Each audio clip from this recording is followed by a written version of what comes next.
अस्सलामु अलैकुम वरहमतुल्लाहि वबरकातुहू। मैं doctor Mohammad Muhammad Azmi, chairman Shibli international education trust, editor मानामा सदाए शिबली।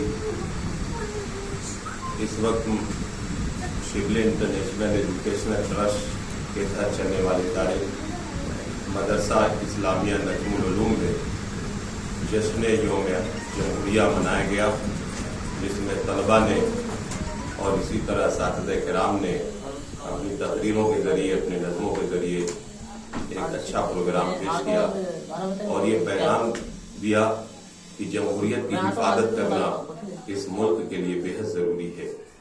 आज जो मुल्क की सूरत हाल है कि जिसमें जमहूरियत को ख़त्म करने की कोशिश की जाती है, आज हम उन्हीं तमहीदी बात का जो हमारे आईन हिंद के अंदर है, हम अहद करते हैं कि हम इस मुल्क की भाईचारगी को बाकी रखेंगे, इस मुल्क के अंदर मुसावात की तालीम देंगे, इस मुल्क को आगे बढ़ाएंगे।